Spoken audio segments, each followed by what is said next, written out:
ஹாய்மா. அ இன்னைக்கு வந்து 32வது எபிசோட் வேற லெவலா போச்சு. ஆனா இந்த 33 நான் வந்து ஐயோ ரொம்ப சோகமாயிட்டேன் 32லயே. ஏன்னா ஸ்ரேயாவோட கையே போயிருச்சு. ஆனா இத்தனை டிக்கெட் வந்துட்டான், எப்படி தப்பிக்க முடியும்? வாய்ப்பே இல்லை எனக்கு தெரிஞ்சு. நான் ரொம்ப மிஸ் பண்ண போறேன்னு நினைக்கிறேன் ஸ்ரேயாவை. என்னன்னு தெரியும்.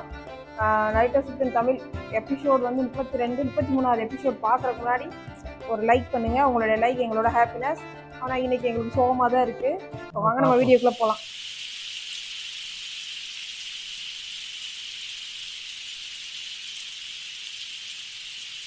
நினைச்சு பார்க்குறேன்.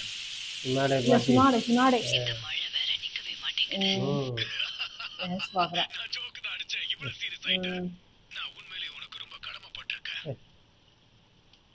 கொஞ்சம் வாலி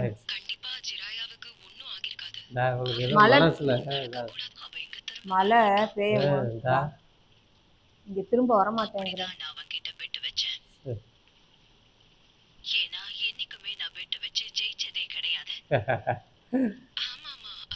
சென்டிமெண்டா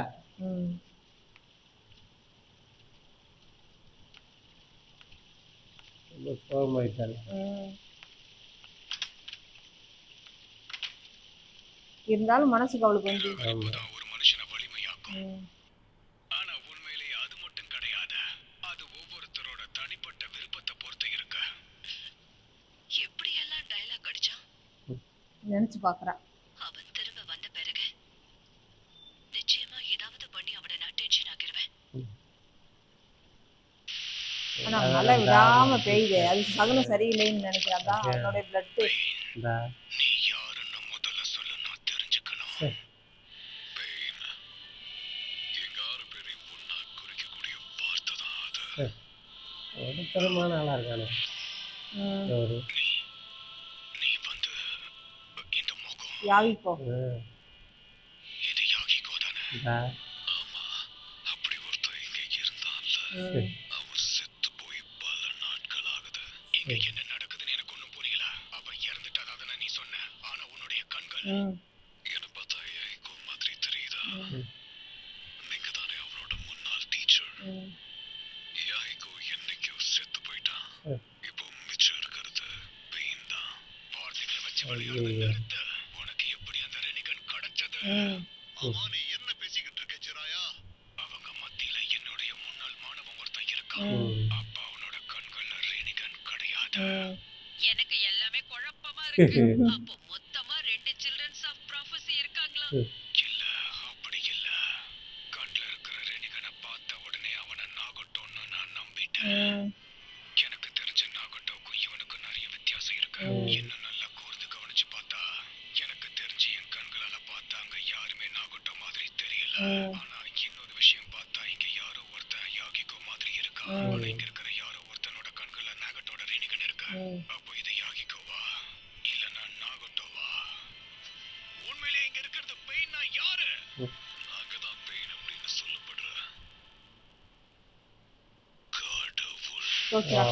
உண்மையை சொல்லியும் தொலைய மாட்டேங்கிறானே. ஒரு கையை வச்சு என்ன பண்ண முடியும்? ஒண்ணுமே பண்ண முடியாது.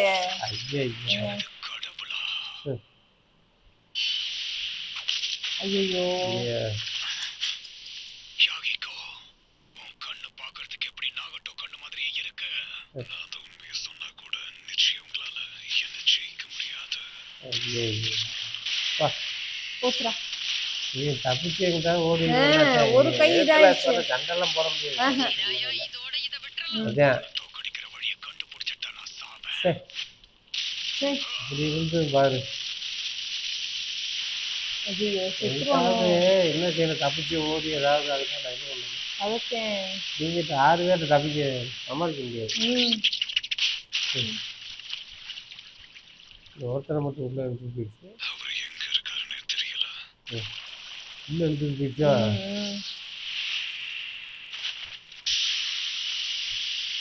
இது ஒரு தடுப்பு சுவரா?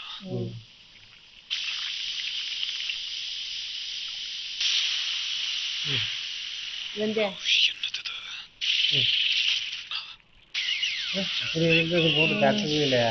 ரசம் கடை வச்சு அடிச்சு பார்க்குறேன். ஒருத்தன் முடிஞ்சான்.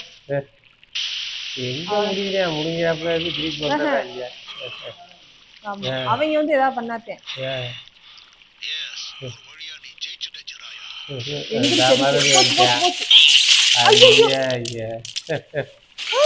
ஒரே போல போட்டு தள்ளிட்டாரு.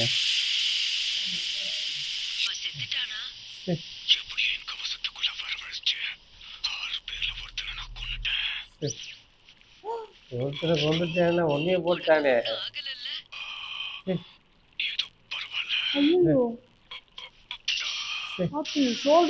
பின்னாடி எதுக்கு போயிடுச்சுலம்மா கத்தி.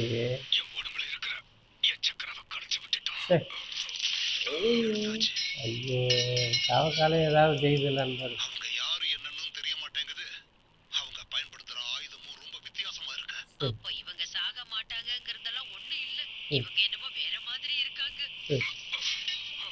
ஏதாவது பாவம்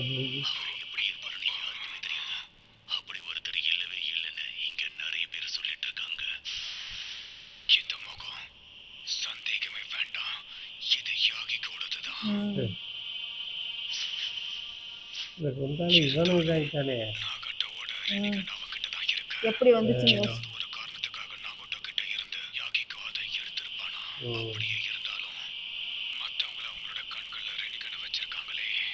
நிஜமாவே எனக்கு ஒன்றும் புரியவே இல்லை.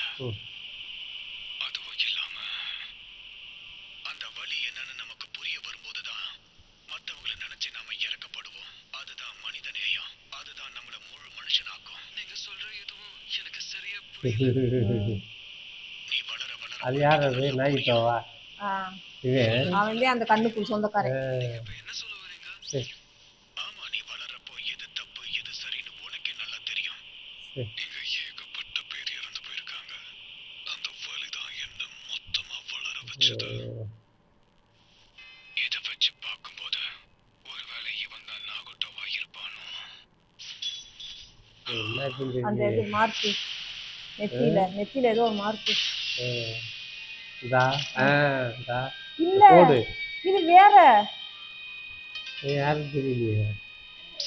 இவன் வந்து ஒரு ஸ்டோரி கூட எழுதியிருப்பேன். நெத்தியில போடு போட்டு அவனான்னு பாக்குறேன். நமக்கு முன்னாடி படுத்து கிடக்குறான்ல, இதுக்கு முன்னாடி அவன் கூட நான் சண்டை போட்டேன். சண்டை போட்டுட்டா சண்டை போட்டப்போ அவன் ஃபூமா கிளானோட மெம்பரா இருந்தான். பெரியவரோட எல்டர் ப்ராஃபஸிய இவன் ஃபாலோ பண்ணும்போது தான் நான் தெரிஞ்சுக்கிட்டேன். அவன் நெத்தியில இருக்கிற தழும்பை நான் தான் உருவாக்குனேன். அப்போ உன்கிட்ட அடி வாங்கினவன் இங்க என்ன பண்ணிக்கிட்டு இருக்கான்? இப்ப இந்த பெயினோட கதை முன்ன விட ரொம்பவே குழப்ப ஆரம்பிக்குது. அப்ப ஒவ்வொருத்தனும் ஒவ்வொரு மாதிரி வேற ஒருத்தர் மாற்றத்தை உண்டாக்குறவனுக்கு நீ வழிகாட்டியா இருப்ப. அது மட்டும் இல்லாம உன் வாழ்க்கையில நீ மிக முக்கியமான முடிவெடுக்க வேண்டிய ஒரு தருணம் உனக்கு வரும். சரியான முடிவெடுக்கிறதுக்கு நான் என்ன பண்ணணும்னு சொல்லுங்களேன். என்னோட கனவுல நீ புத்தகங்கள் எழுதிக்கிட்டு உலகத்தை சுத்தி வந்துகிட்டு இருந்த. வாய்ப்பே இல்ல. ஒருவேளை அவன் ப்ராஃபஸியா இருந்தா நான் உங்ககிட்ட நேரடியா போய் பேசி இந்த விஷயத்தை கன்ஃபார்ம் பண்ணியே ஆகணும். அதனால நீங்க ரெண்டு பேரும் தயவு செஞ்சு போங்க. என்னது? முடியாது. நீ மறுபடியும் வெளிய போனா அவங்க உன்னை கொன்றுவாங்க. அவங்க கிட்ட நிறைய கண்கள் இருக்கு. அதே மாதிரி அந்த பேரியர் ட்ராப்ல ரெண்டாவது முறை அவங்க ஏமாற மாட்டாங்க. எனக்கு தெரிஞ்சு இந்த செகண்ட் வரைக்கும் உன்னை தேடி அவங்க இங்க வரல. அதனால வா, இப்பவே தப்பிச்சு போயிடலாம். பாவம் வேற வழி இல்ல. நிச்சயமா அவங்க என்ன கொன்னுடுவாங்க. ஏற்கனவே வேற இதாயிடுச்சாச்சு. உண்மையை என்னால தெரிஞ்சுக்க முடியும். இந்த வாய்ப்பை நான் தவற விட்டேன்னா நிச்சயமா என் அளவுக்கு யாரையும் பெயினை நெருங்கவே முடியாது. இந்த வாய்ப்பை பயன்படுத்தி உண்மையை வெளியில கொண்டு வந்தாகணும். அது மட்டும் இல்லாம பெரியவர் சொன்ன மாதிரி சைல்டு ப்ராஃபஸியை கண்டுபிடிக்க வேண்டிய நேரமும் வந்துருச்சு. அது மட்டும் இல்லாம நாம இவ்வளவு நாள் சேகரிச்சு வச்சிருந்த தகவல், அதுக்கப்புறம் இந்த பெயினோட பாடி எல்லாத்தையும் எடுத்துட்டு போயிடுங்க. அதோட சொன்னாடே கிட்ட இந்த உதவியை உனக்கு பண்றதுக்கு மாவை அனுப்புனாலே போதும். நீங்க வரும்போது சாப்பாடு தயாரா இருக்கும். நல்லது. நான் இங்க வேலையை முடிச்சிட்டு வரும்போது ஜிராயாவையும் சேர்த்து கூட்டு வரேன். புரியுதா? ரேடியோ மட்டும் அனுப்பிச்சு விடுறாங்க. ஆமா, அது கிளம்பிச்சு போல. உங்க உதவிக்கு ரொம்பவே நன்றி. கிளம்பிச்சு.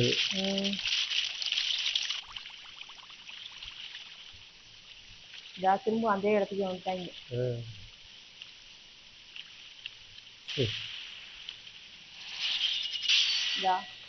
பார்த்துட்டாங்க வந்ததை. மறுபடியும் தாக்குறாங்களா? ஆமா, பார்த்தா தாக்கத்தானே செய்வாங்க, எப்படி விடுவாங்க? இல்லை போய் கொஞ்ச நேரம் இது பண்ணியே உடம்பையா சரி பண்ணி வரணும். அதுக்குள்ளே திருப்பி வந்தால் என்ன செய்யறது? கை வேற இதாகி போச்சு. நீங்க கூட அப்படி இருந்தவங்க. எல்லாருமே செத்தவங்க. மறுபடியும் உயிரை உண்டாக்கிட்டாங்க. செத்தவங்க எப்படி உயிரோட வந்தாங்க?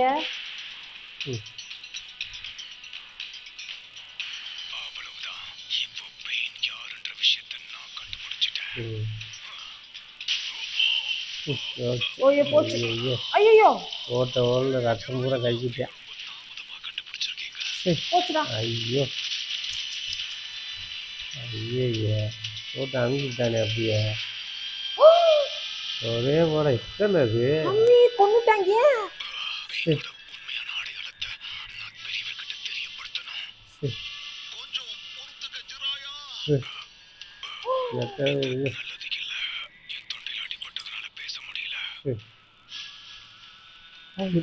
ஒரே போட போட்டு ராயா கொண்டு விட்டாங்களே.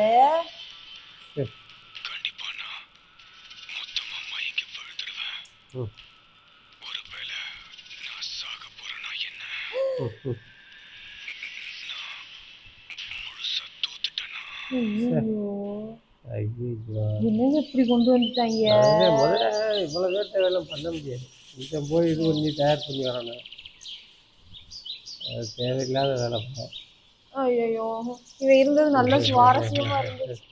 நீங்க எப்படி வாழ்ந்தாலும் சரி, ஆனா ஒரு வீரனா சாகணும்.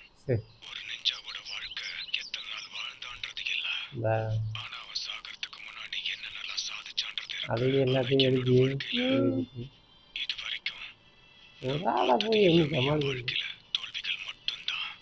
சொன்னாடே என்ன நிராகரிச்சுக்கிட்டே இருந்தா என்னால என் நண்பனை தடுத்து நிறுத்த முடியல. என் மாஸ்டர், என் ஸ்டூடெண்ட், இவங்க 2 பேரையும் காப்பாற்ற முடியல. இந்த ஊருக்காக என்னென்னலாம் பண்ணிருக்காங்கன்னு பார்த்தா அதுக்கு முன்னாடி நான் பண்ணதெல்லாம் சின்ன விஷயம்தான். இதுல பெருமைப்பட ஒண்ணும் கிடையாது. நானும் என்னோட முன்னாள் ஒகாகேஸ் மாதிரி இறந்து போயிருக்கலாம். கடைசி காட்சியோட ட்விஸ்ட வச்சுதான் அந்த கதை நல்லா இருக்குன்னு சொல்லுவாங்க. எப்பவுமே தோல்விகளை கொண்டாடுங்க, ஏன்னா உங்க தனித்திறமைய சோதிச்சு பார்க்கிற காலம் தான் அது. அதனால இனிமே என்னோட தோல்விகளை மறைக்கிற அளவுக்கு நான் ஒரு பெரிய வெற்றிய கண்டிப்பா சாதிப்பேன். அதோட சாகும்போது ஒரு நெஞ்சாவாதான் சாவேன். அதுதான் என்னோட லட்சியமும் கூட. ஆனா என்னோட கதையில இருக்கிற ட்விஸ்ட் முக்கியமான கட்டத்துல ஒரு முடிவுக்கு வருது. நான் ஒரு புரட்சியை உருவாக்கணுவனுக்கு உறுதுணையா இருந்தேன்னு பெரியவர் சொல்லியிருக்காரு. தெளிவான நெஞ்சா ஒருத்தன் தான் நன்மையும் தீமையும் இந்த உலகத்துக்கு சமநிலைக்கு கொண்டு வரக்கூடியவன். பெயினை முழுசா தோக்கடிச்சு அகாட்ஸ்கிய நிறுத்தி நிஞ்சா உலகத்துல அமைதியை கொண்டு வருவேன்னு நினைச்சேன். ஆனா எடுத்த அந்த முடிவுலையும் நான் தோத்துதான். எனக்கே பாவமா இருக்கு. இதுதான் the tale of Jiraiya the Galad. முடிஞ்சு வச்சாங்க கதையை கதையா ஒரு கதை தான். இல்ல நீங்க சொல்ற அளவுக்கு மோசம் இல்ல. உண்மையிலே இந்த கதை ரொம்ப அற்புதமா இருக்கு. ஒவ்வொரு சாப்டரும் நான் படிக்கும் போதும் நிறைய விஷயங்களை தெரிஞ்சுக்கிறேன். அது மட்டும் இல்லாம இதை படிக்கிறதுக்கு அப்படியே அப்பாவா மெயின் கேரக்டர். அப்புறம் விட்டு கொடுக்க கூடாதுன்ற எண்ணம் எனக்கு ரொம்பவே பிடிச்சிருக்கு. அது அப்படியே பாக்குறதுக்கு உங்களை மாதிரியே இருக்கு சென்சாய். உண்மையாவா? நீ அப்படியா நினைக்கிற? நான் என்ன நினைக்கிறேன்னா, உங்க புக்ல இருக்கிற மெயின் கேரக்டர் மாதிரியே எனக்கு பிறக்க போற குழந்தையும் இருந்தா எனக்கு ரொம்பவே நல்லா. அதான் நான் எனக்கு பிறக்க போற குழந்தைக்கு நான் அந்த பெரிய வைக்கலான் இருக்கேன்.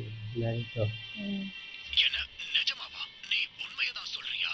நான் ராமனை சாப்பிட்டு இருக்கும் போது தோணுனதை எழுதுனேன். அதனாலதான் உனக்கு ராமன் ரொம்ப பிடிக்கும் போல. மாசமா இருக்கு அவங்க. சரி, சிராயா செத்துட்டான்னு சொன்னா நருட்டோ என்ன ஆவேன்? ட்ரைனிங் எடுத்து அவனா ஏன்னா ஸ்ராயா மேல ரொம்ப உயிரை வச்சிருக்கானே பெருசு பெருசு.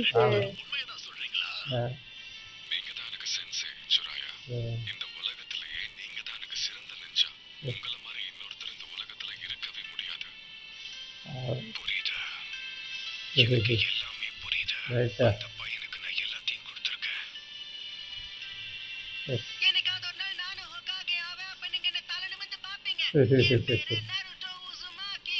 இது ஞாபகம் இருக்கட்டும். நான் கொடுத்த வாக்க நிச்சயமா காப்பாத்துவேன். அதுதான் என் நிஞ்சா வழிமுறை.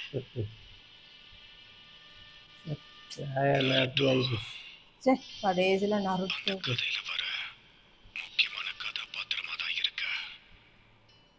மினாட்டோ குஷினா இவங்களோட ஆசை கனவு எல்லாமே உனக்குள்ள விதிக்கப்பட்டிருக்கு. அப்படி இருக்கும்போது நீங்க தான் எனக்கு சென்சே சுராயா. இந்த உலகத்திலேயே நீங்க தான் எனக்கு சிறந்த நெஞ்சா. உங்களை மாதிரி இன்னொருத்தர் இந்த உலகத்துல இருக்கவே முடியாது. எல்லா பிரச்சனைகள்லயும் தைரியமா எந்திரிச்சு நிக்கிறவன் தான் நெஞ்சா. உனக்கு நான் ஒரு முக்கியமான விஷயத்த சொல்றேன். ஒருத்தன் எப்ப தெரியுமா திறமையான நெஞ்சா ஆவான் தெரியுமா? அவன் கத்து வச்சிருக்கிற சுச்சுவால மட்டும் கிடையாது, எல்லாத்தையுமே தாண்டி கொஞ்சம் கூட விட்டு கொடுக்கவே முடியாதுன்ற தைரியம். எப்பவுமே உன்னோட வாக்க மீற முடியாத, முக்கியமா உன் குறிக்கோள இருந்து பின்வாங்கிடாத நருட்டோ. ஏன்னா இதுதான் உன்னோட பழக்கம். அதோட உன்னோட வழிகாட்டின்ற முறையில இதுக்கப்புறமும் நான் பேச விரும்பல. எப்படிப்பட்டவரோ அதே போலதான் தன்னோட மாணவனும் வளருவான்னு சொல்லுவாங்க. அத நிஜம்னு நீ நிரூபிச்சிடுவல நருட்டோ. இவன் எழுந்து நிக்கிறதுக்கு இவனோட மன வலிமை உதவுது. இதுலையும் பாவம் இல்லை எதுவும் உதவி பண்ண மாட்டேங்குது. அது என்ன பண்ண முடியும் பாவம். எனக்கு விட்டு வந்து அவனோட இதயமே நின்று இருக்கணுமே. இப்போ அது வெளியில வந்துருச்சு.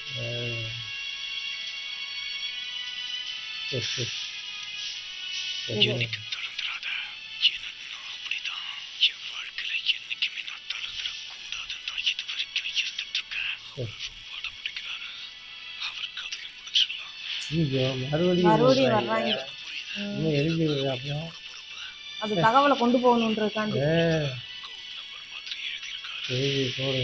மறுபடியும் வந்து தாக்குறாங்க. ஐயோ நருட்டோ, நான் இப்ப சொல்றேன். அந்த உண்மையான மாணவன் நீதான். நான் உன்னை முழுசா நம்பி இருக்கேன். நைட்டை இப்போ தலையில் பொறுப்பு ஒப்படைச்சிட்டு இருக்கிறாயா? நீ நைட்டை என்னைக்கு வந்து அழைக்கிறது? ஐயோ அவன் என்ன செய்ய முடியும்? நான் செத்துட்டேன் அவ்வளோதான். அவ்வளோதான். ஐயோ சரி நல்லா ஜாலியா பாவம் வாழ்ந்த மனுஷன் அது தப்பிச்சு போயிடுச்சு. அவ்வளோ போய் தகவல் போயிடுச்சு. உள்ள தண்ணிக்குள்ள போயிடுச்சு. சிரிச்சபடிக்கே செத்துட்டேன்.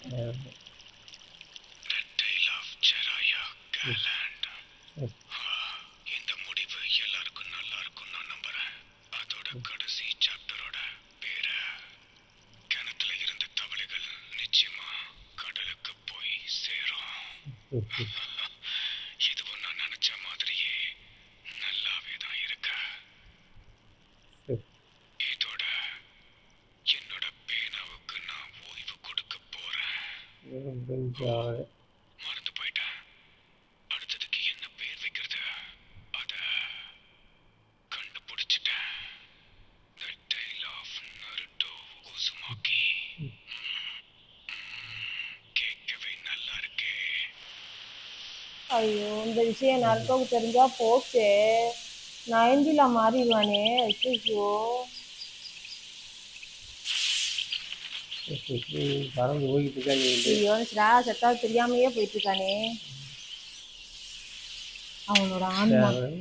ஐயோ ஸ்ராயோட ஆன்மாங்க.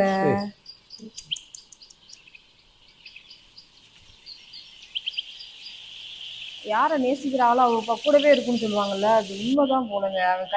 அவன் மேல போய் வந்து அது கை வைக்கிது பாருங்களே. அப்படியே போயிட்டு எப்பவுமே கூட ஒருத்தர் அதுக்கு மேலே வர இவனுக்கு வந்து ஆனா இந்த ஒரு விஷயத்த மட்டும் இவ ஜெயிச்சுட்டா பாருங்களேன். பெட்டு எப்பவுமே தோத்து போறவ.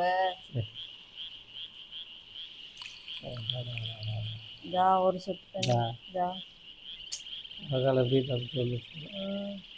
சரி இதா தெரிஞ்சிருச்சு அவளுக்கு. பார்த்துட்டா இல்ல எழுதி எதுவும் மறைஞ்சிருச்சு. எழுதி வந்துச்சேன்.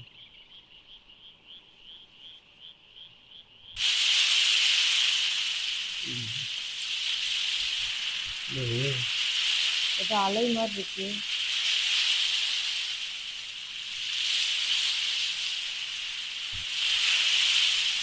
அதே பூரா அவ்வளவுதான் ம். இருக்கு. அதாவது